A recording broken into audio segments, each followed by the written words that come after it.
Bien, compañeros, buenos días. Eh, Comenzaremos. Ya, la última parte, hoy día vamos a hacer 3 ejercicios, cuánto tengamos que acabar. Em, Así que hoy día vamos a entrar, como les dije, ya a interenfriadores y con eso ya estaríamos, digamos, acabando el tema 4. No estoy muy seguro, el INGE no me comunicó, digamos, de cuándo es el examen todavía. Tal vez les dijo algo a ustedes, pero igual vamos a seguir avanzando y ya fijado, ¿no? Digamos, vamos a pasar normal nuestra siguiente clase o clase extra. Eso va a depender de cuánto examen, ¿no? Como les decía, hasta el momento hemos visto motores que funcionan, digamos, a nivel del mar. O sea, acá se los puse, ¿no? En diferentes colorcitos para distinguir cuando está a nivel del mar. De modo que puede estar a nivel del mar o puede estar en altura.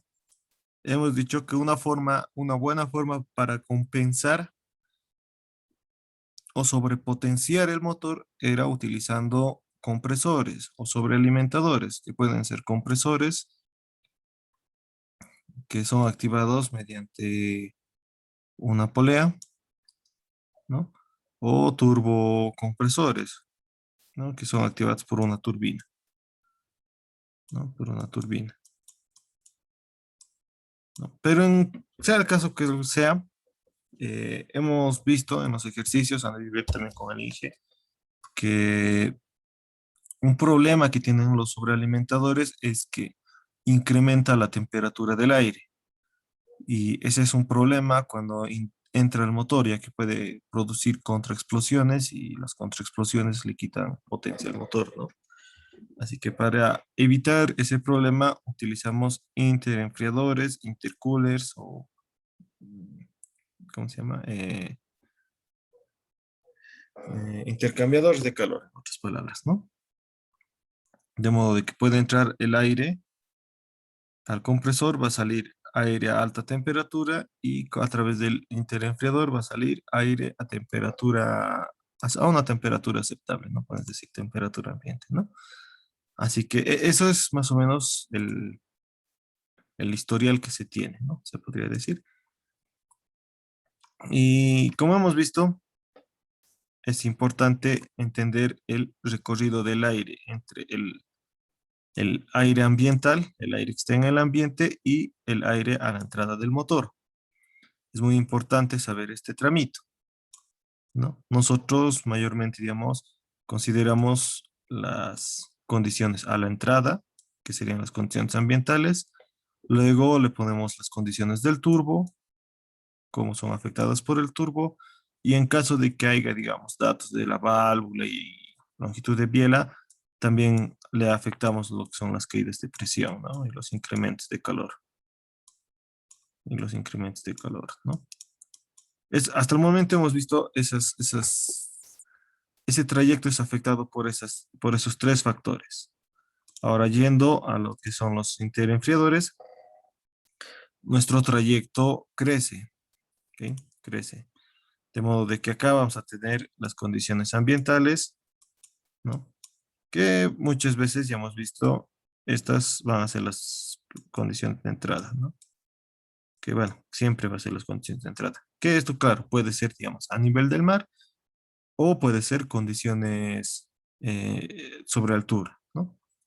De cualquier manera, va a entrar a un turbo, va a entrar a un turbo, y de este turbo va a salir a una presión obviamente mayor a la de entrada. Hemos dicho ya, ¿no? Que la presión PK es mayor a la presión de entrada, ¿no? Y obviamente la temperatura acá también va a ser mayor a la temperatura de entrada. Y eso es mucho mayor, ¿ya? Ahora hemos visto también que se puede compensar el efecto altura con que la presión K, cuando queremos compensar efecto altura, esto es un bar, hemos dicho, ¿no? Eso hemos explicado en la anterior clase. Pero la temperatura no va a ser 20 grados, sino que la temperatura se dispara. Ahora, cuando entramos acá, al interenfriador, vamos a tener la temperatura K, que, como hemos dicho, es una temperatura bastante elevada, alrededor de los 200 grados, más o menos. o 150 grados también. ¿Y qué es lo que hacemos? Es enfriarlo, enfriar a través de un interenfriador, ¿no? Un intercambiador de calor, en otras palabras. ¿Y qué es lo que se usa? Mayormente se usa aire o también agua. Así que las condiciones de entrada por el lado de refrigeración, suponiendo que es agua, va a ser las mismas condiciones del ambiente, ¿no? Y va a salir a unas condiciones de salida. Que bueno, mayormente esto no nos afecta mucho, pero la idea es refrigerar esta temperatura. TKF va a ser la temperatura comprimida enfriada, ¿ok? Y mayormente no hay caídas de presión, casi no hay caídas de presión, ¿ok? Excepto el anterior semestre hablando de caídas de presión, se les puso una caída de presión en su examen y nadie lo tomó en cuenta, ¿no? Así que ahí sí fue una verdadera carnicería, ¿no? Así que tengan mucho cuidado. Mayor, como les estoy diciendo, esta caída de presión casi siempre es cero. Si no les da el dato, es directamente cero, pero si les da dato de caída de presión, lo tienen que tomar, ¿ya? Y obviamente la presión K, si les da caída de presión, va a ser igual a bueno, esto ya sería KF directamente, digamos, ¿no? A K menos delta P sería, ¿no? Eso es obvio, ¿no? Así. Y bueno, no creo que les den, la verdad, si les da sería un ejercicio ultra largo, pero si les da longitud de piel, área de la válvula, esas cosas, obviamente tienen que ser afectadas, ¿no? Pero como les digo, sería un ejercicio larguísimo, muy largo, la verdad, así que muy difícil. Si les daría, digamos, sería directamente para calcular una sola vez, no le haría afectar el efecto altura ni nada de eso, ¿no? Así que,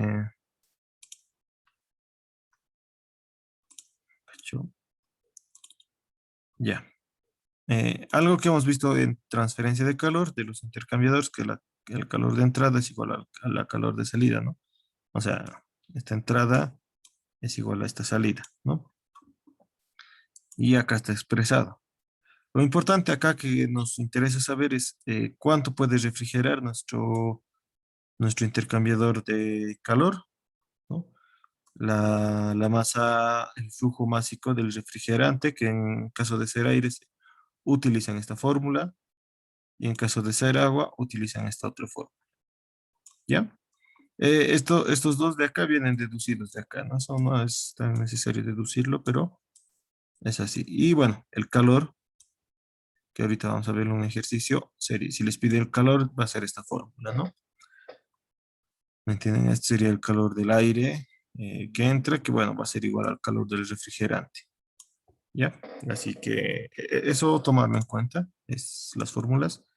Y ya finalmente, como les dije, si tenemos todo este trayecto que recorre el aire, nuestras fórmulas también van a ser afectadas. En la potencia, obviamente, en la densidad, en el rendimiento volumétrico con las temperaturas a la entrada del motor, en la de admisión y la presión residual, igual va a ser afectada, ¿no? Bueno, el delta de presión no va a cambiar. El delta de temperatura. Este delta de temperatura es muy diferente al delta de temperatura de refrigeración. Eso también es importante, ¿ya? Este delta de temperatura se refiere al calor que se produce acá en el cilindro, ¿ya? Y el otro delta de temperatura que hemos visto hace rato es acá. Este es delta de refrigeración, ¿ya? Eso también, para que no confunda. Ahí, bueno, acá está en donde afecta la presión y si es que utilizamos, ya les dije las fórmulas anteriores, también donde afecta, ¿no? Esa es, digamos, la forma más rapidita de explicarles, ¿no? Ahora vamos a ver, como les dije, ejercicios. Este ejercicio es de un examen del 1.17 cuando yo llevé. Y la verdad, esta pregunta me llama mucho, o sea, me parece muy interesante porque maneja muy bien lo que son los conceptos de los perdón, de los turbocompresores. Acá nos va a hacer pensar un poco, así que es por eso que esta pregunta lo vamos a hacer, ya que, como les dije, maneja bien esto de los interenfriadores, ¿no?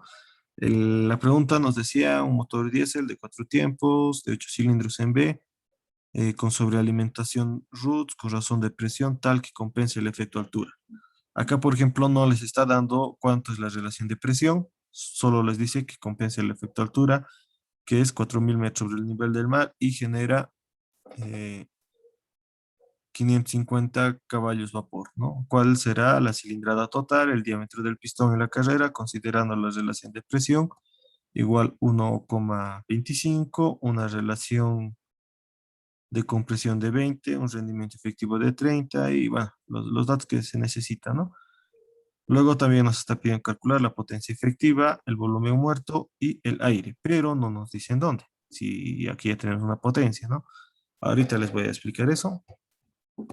Si el motor con sobrealimentación funciona en condiciones normales, o sea, a nivel del mar, calcular el rendimiento volumétrico y el consumo adicional de combustible y de aire, ¿no? Y, y bueno, las condiciones normales nos daban, ¿no? Y bueno, ya sabemos, ¿no? El procedimiento, poner nuestros datos, todos los que necesitamos, y empezamos a resolver, ¿ya? Lo vamos a hacer en MATLAB porque ya he visto que varias veces, digamos, se me va algo, así que si encuentro error acá, lo vamos a modificar nomás, ¿ya? La solución, ¿no? De entrada nos está diciendo, esto tienen que saber muy bien el motor en dónde se encuentra al principio del ejercicio, ¿ya? Así que nos dice el motor diésel con sobrealimentación, o sea, es un motor que ya tiene sobrealimentación. Eso, como les digo, esas partecitas son muy importantes al momento de empezar el examen. Tienen que saber dónde está, si tiene sobrealimentación o no tiene, ¿ya? Esos son los, digamos, el punto importante. Ahorita es un motor que ya tiene sobrealimentación y está en altura, o sea, está a 4.000 metros y es un motor con turbo, ¿ya? Así que calculamos. Lo primero que calculamos en este caso va a ser las condiciones ambientales a 4.000 metros. Eso es, como les dije, es muy importante saber las condiciones ambientales. Así que utilizamos nuestras fórmulas. Esto, como les dije, ya no es... esto está mal acá. Como sabemos,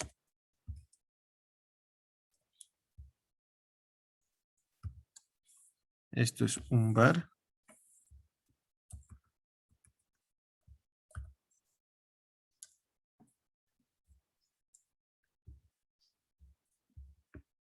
Ese es un bar. Que, bueno, ustedes lo tienen que poner directamente, no lo ponen, ¿no? En el ejercicio. Eh, este es... Y esto un 20. ¿Dónde estás? 20 grados centígrados, ¿no? Y bueno, acá eso también afecta. Esto va a ser 0 y esto va a ser 0 igual. ¿Bien? Y bueno, si ven, no varía mucho, pero hay que hacer correcto un poco las cosas, ¿no? Así que calculamos las condiciones, la temperatura, la presión y la densidad a 4.000 metros sobre el nivel del mar. Pero como nos dice que está utilizando un turbocompresor, vamos a calcular la relación de presión, ya que no nos está diciendo. Lo único que nos dice es que tiene que compensar el efecto altura. Por lo tanto, las condiciones a la entrada van a ser las condiciones del aire, ¿no? pH y TH, que ya hemos calculado, ¿no? Así que acá está. Y para compensar el efecto altura, como hemos explicado en la anterior clase, la presión K o la presión a la salida del turbo tiene que ser un bar. Muy importante, eso siempre va a ser así, ¿ya? O bueno, en este caso no es un bar, ¿no? En este caso es 0,95 bar. ¿Ya? 0,95 bar. Para compensar el efecto altura, eso sí es así, ¿ya? Pero bueno, como han visto, un bar o 95 no iba a variar mucho. Así que ya tenemos la presión K. O sea, tenemos la presión de entrada y la presión K, básicamente. Así que necesitamos un turbo que tenga una relación de 1.51. Acá está lo que les dije de la, del coeficiente que utilizamos al menos para calcular la temperatura a la salida del turbo. Y sacamos que es una temperatura de 319.68 grados Kelvin, ¿no? Así que esto es importante. Entonces, por el momento tenemos la presión K y la temperatura K. Y por lo tanto tenemos que calcular la densidad en este tramo, ¿no? La densidad en este tramo, que es la densidad K. Acá era la densidad E, ¿no? O H, que también es la densidad H, ¿no? Pero en este tramo azul oscuro, es la densidad K. ¿Y eso en qué nos importa? Esta densidad es muy importante determinar, ya que se va a ver afectado en nuestra fórmula de la potencia. Ahora, lo que nos pedía el primer inciso es calcular la cilindrada, no la potencia, obviamente, ¿no? Pero aquí tienen que evaluar ustedes. ¿Dónde tenemos cilindrada? Una fórmula es justamente esta de la potencia. La otra fórmula es el pi cuartos, diámetro del pistón al cuadrado, por la carrera, por el número de cilindros. Pero el ejercicio también nos está pidiendo diámetros de pistón y carrera, por lo que esta fórmula no nos sirve, ¿no? Así que la otra fórmula donde tenemos cilindrada es esta. Así que vamos a ir por ese camino. De esta ecuación vamos a despejar lo que es la cilindrada. Despejamos lo que es la cilindrada y evaluamos todos los datos que nos faltan. En este caso ya tenemos la potencia, porque nos dice que la potencia a nivel del mar, perdón, la potencia a 4000 metros y con sobrealimentación es 550 cb, ¿no? Así que esto también todito nos da, ¿no? Lo único que hay que calcular es el, el rendimiento volumétrico, ya que hasta tenemos esto, ¿no? Tenemos la densidad a la salida del turbo. Bien. De acá calculamos lo que es la relación de turbo. Algo muy importante acá sobre la cilindrada. Algo muy importante que quiero que me entiendan. Ahorita, por ejemplo, ustedes pueden calcular lo que es la potencia, digamos, efectiva a nivel del mar. Para eso ustedes pueden calcular la potencia a condiciones normales y la densidad a condiciones normales, ¿no? Y con eso utilizarlo en esta fórmula, ¿no? Pueden hacer, es un camino también un poco más largo, pero se puede hacer, ¿ya? El problema es que tienen que tomar en cuenta algo muy importante. Si ustedes van por este camino, está bien, no hay problema, solo que acá tienen que considerar esto, ¿ya? Si ustedes utilizan turbo, tienen que hacer afectar el rendimiento volumétrico, la presión de admisión, los gases residuales y la densidad por las condiciones del turbo. Y si utilizan a condiciones, digamos, a nivel del mar, ustedes igual tienen que utilizar todo lo demás a lo que es a condiciones de nivel del mar, ¿ya? Eso tienen que respetar un poco digamos, ese criterio, ¿ya? Así que si utilizan turbo, tienen que utilizar todas las condiciones del turbo. En este caso, en el rendimiento volumétrico, calculamos lo que es la temperatura.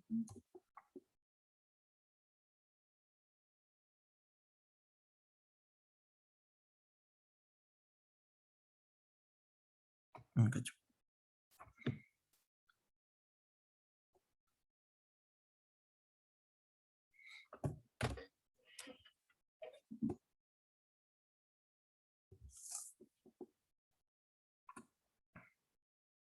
Ya, sigamos. Les decía, ¿no? La temperatura es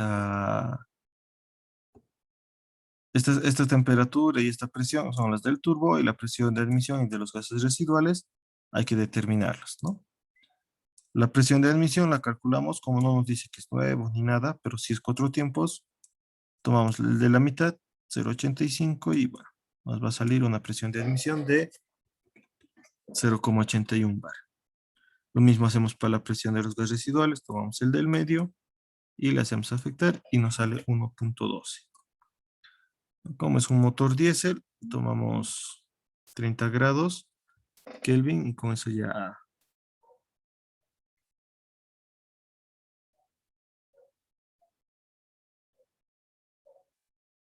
ya. No, es que el ingeniero estaba hablando sobre el examen.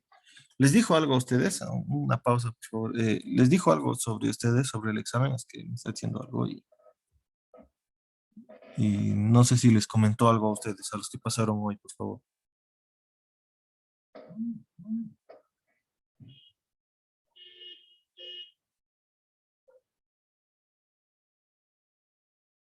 Sí, dijo sí que posiblemente este fin de semana va a ser el examen, diré el fin de semana que viene, pero tal vez el sábado por la noche, pero voy a coordinar con el auxiliar, nos ha dicho.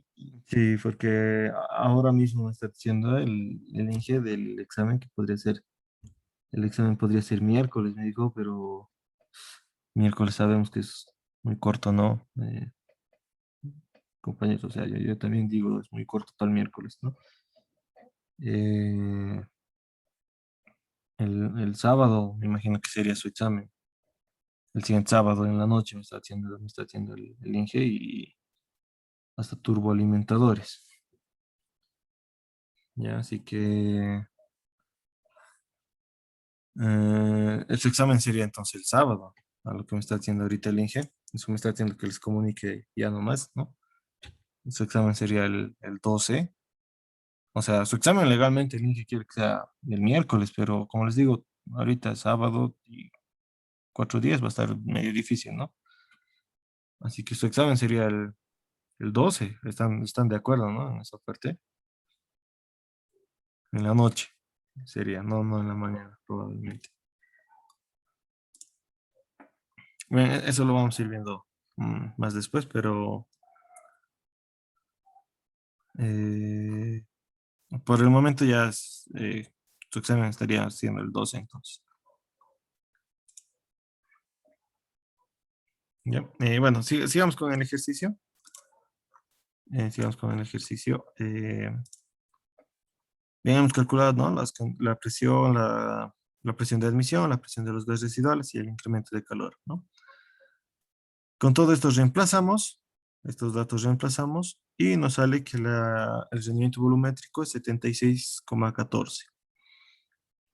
Convertimos, no se olviden que nuestra potencia estaba en CVs, convertimos a kilovatios y finalmente hallamos la cilindrada, que nos sale que es 3.600, no, 36.648,3 centímetros cúbicos, ¿no? Ustedes, cuando resuelvan esto, por si acaso, les va a salir en metros cúbicos. Eso lo vamos a poner acá para que no se me confundan esa parte.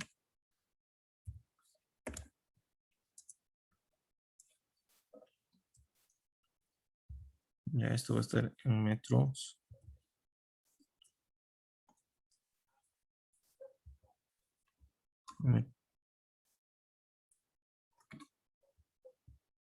Metros cúbicos, ¿no?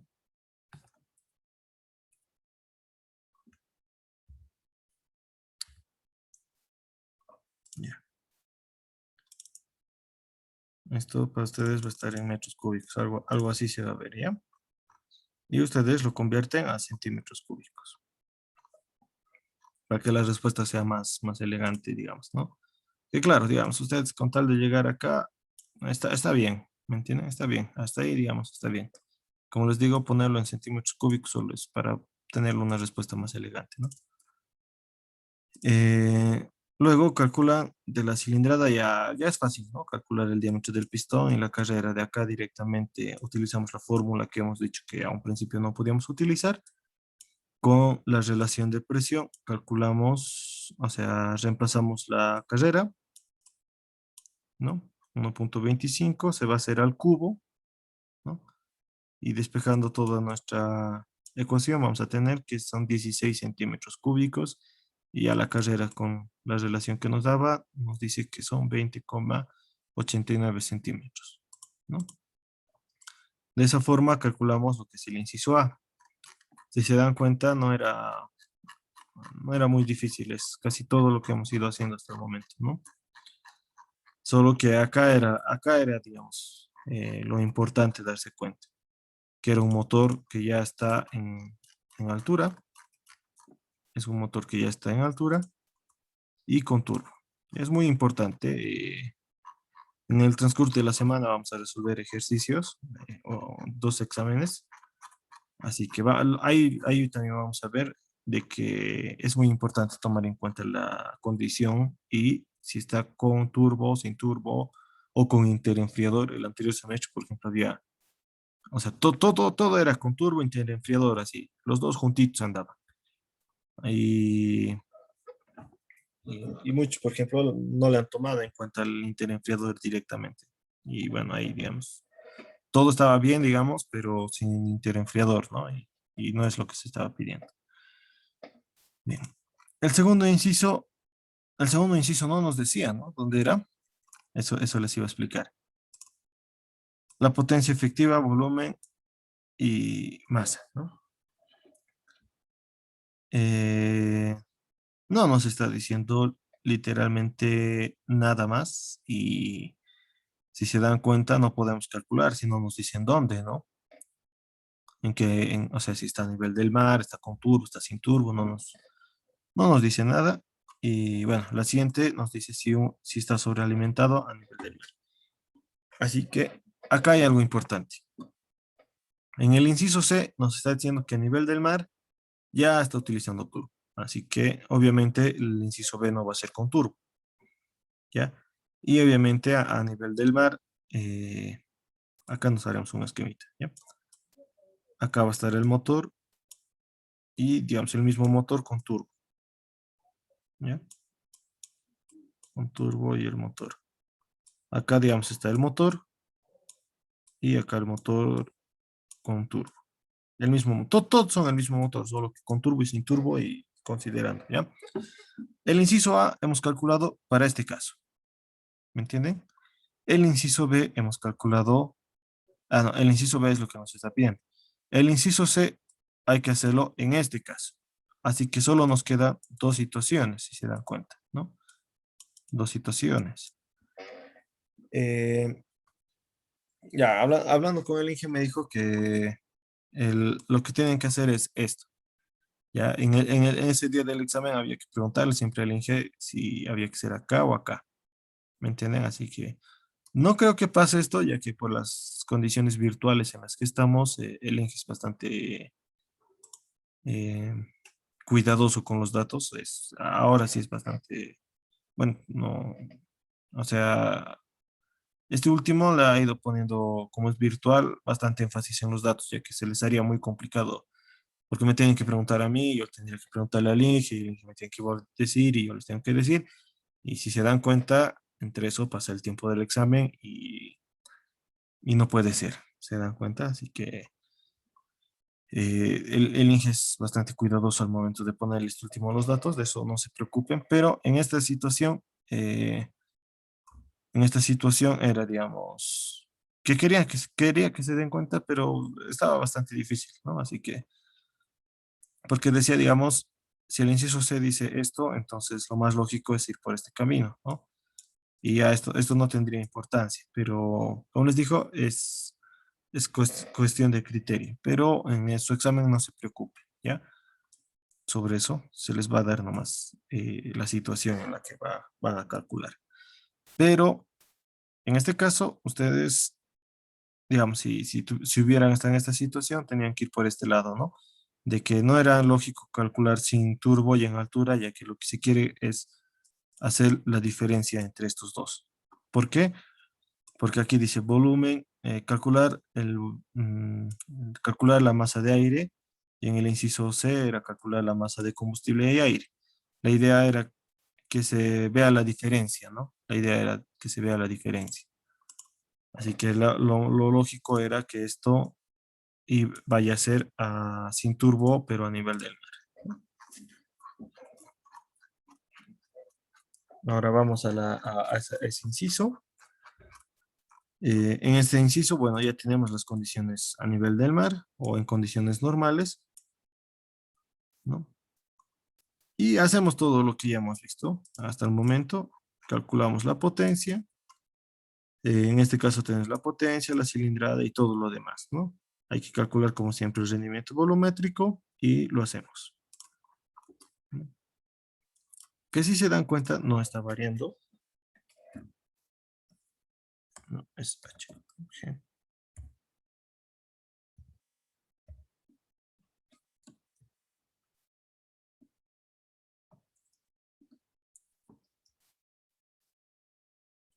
¿No? ¿Con qué nombre está? Acá.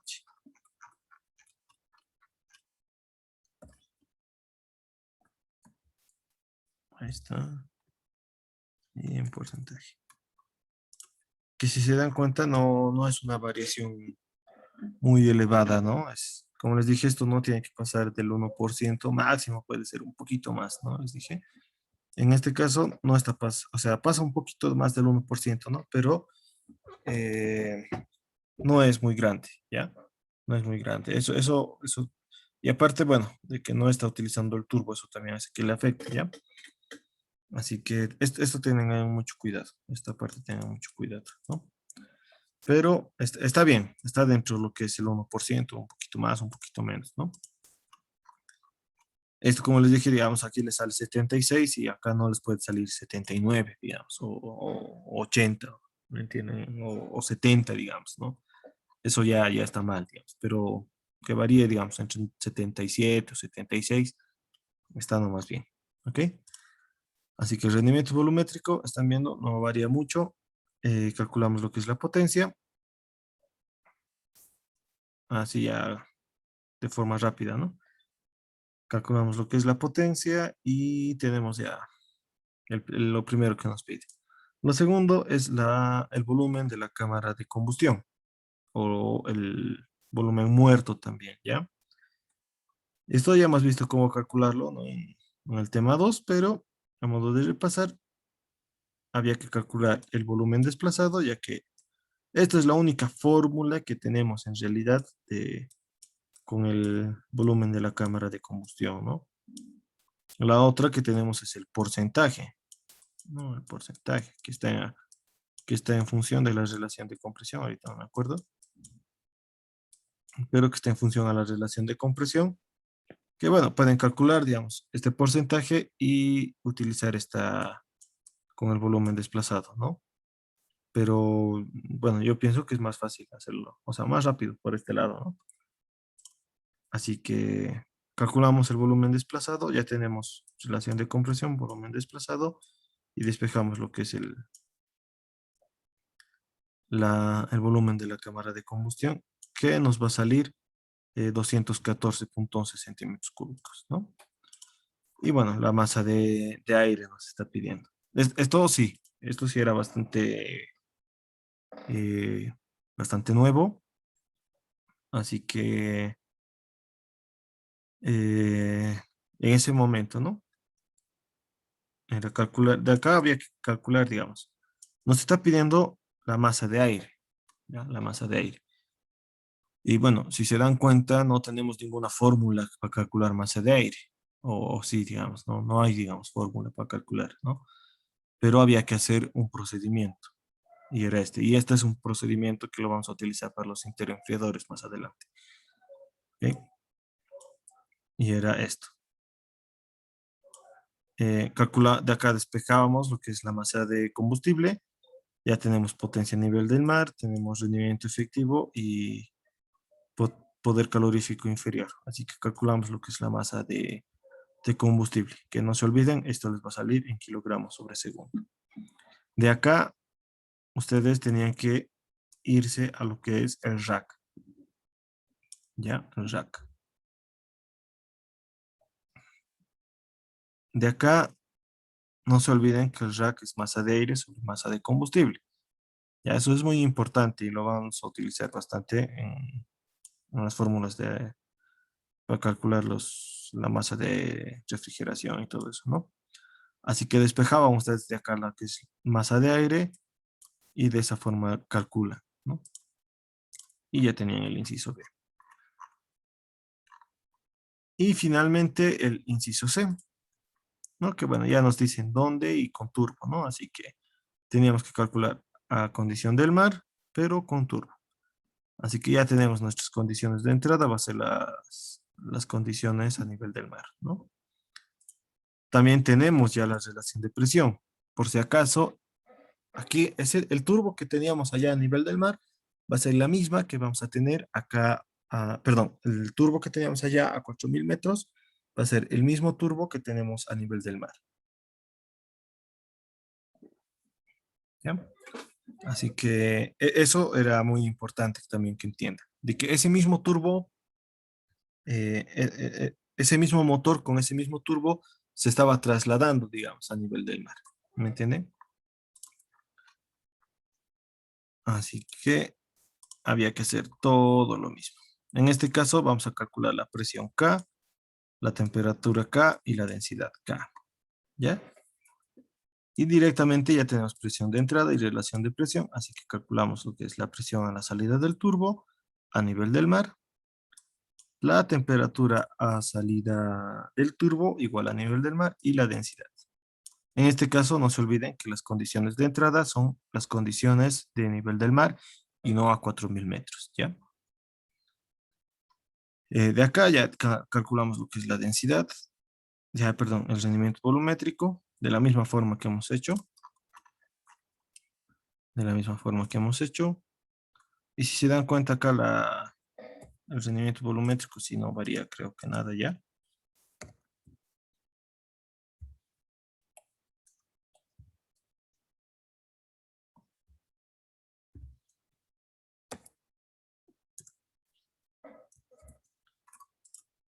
Ven, no, aquí sí no varía nada. Y es que es a nivel del mar, ¿no? Así que con todo esto estamos viendo que, digamos, calculamos el rendimiento, el rendimiento volumétrico, que, es lo que nos está pidiendo. Y lo siguiente que nos pide es la masa de combustible y la masa de aire. Cualquier rato se va a cortar la llamada, así que entran nomás al mismo link, ya saben, ¿no? Así que de acá, pero para calcular la masa de aire, no se olviden que necesitamos potencia, sí o sí, potencia. Por eso es que estamos calculando la potencia. Así que una vez calculada la potencia, calculamos